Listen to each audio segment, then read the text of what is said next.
All right, we're diving straight into the heart of a pretty wild supernatural showdown. The battle's been raging inside a holy sanctuary, pitting a hero against a monster born from, well, something you'd never ever guess. But right now, at this very moment, the unthinkable has happened.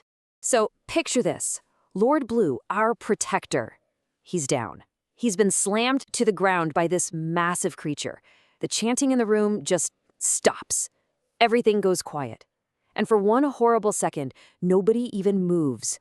It looks like it's all over. And yeah, it's about as bad as it looks. His weapon, the one thing that was their real defense, is gone. It's skittering across the floor, way out of his reach. The monster is literally on top of him. All hope seems completely lost. But then, something changes. Just when you think the fight is over, the entire dynamic shifts. See, this isn't about a single hero anymore. The focus moves to the people in the room, the congregation, who up until now have just been horrified witnesses. Out of that dead silence, one person gets to his feet. You can almost imagine the tremor in his voice as he starts to speak, breaking that awful quiet. He shouts out, calling for a divine power to trap the beast. He's making a stand all by himself. And that one brave act, it's like lighting a fuse. Another person stands, and then another, and soon the entire congregation is on their feet. They're not just watching anymore. They're in the fight. They are literally becoming the weapon. And the power in their words, it's incredible. This isn't just some chant. It's a physical force. They all shout it together again and again. And the sound itself becomes this powerful wave that literally rips the monster right off of Lord Blue and smashes it into the altar. The tide is definitely turning. So this is the crucial moment, the thing to really get here. The people's intervention created the opening.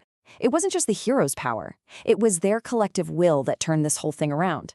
They gave their protector a second chance, and believe me, he is not about to waste it. And just watch how this plays out.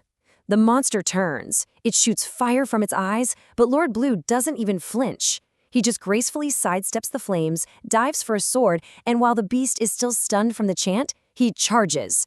It's a perfect tactical counterattack, and it all ends with one single decisive blow.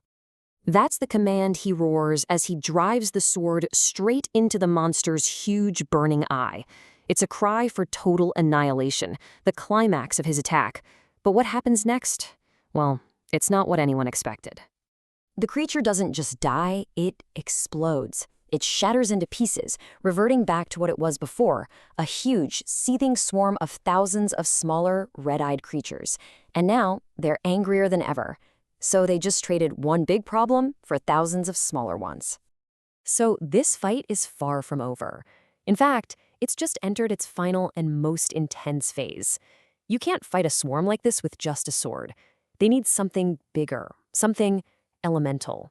Lord Blue raises his sword one more time, his voice booming like thunder, and he calls for power from the heavens.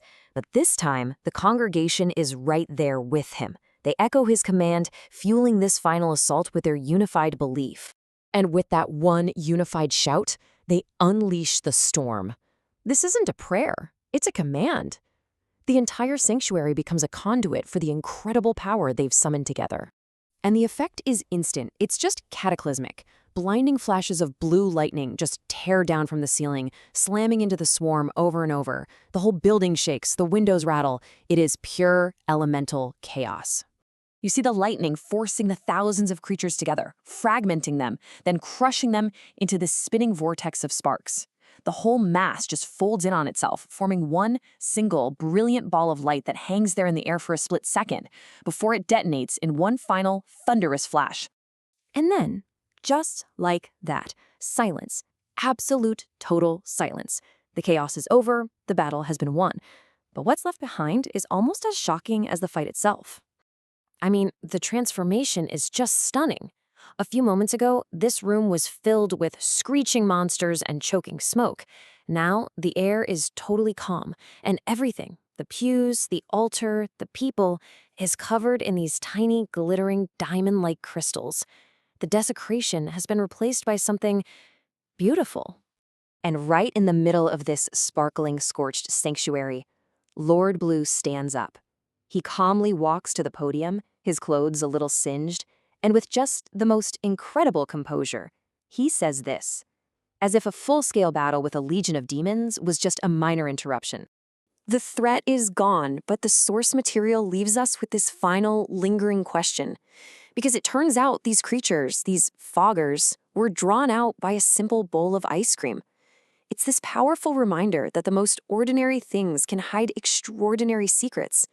And it really makes you wonder, if this much chaos can hide behind something as simple as that, what other unseen realities are swirling all around us, just waiting to be noticed?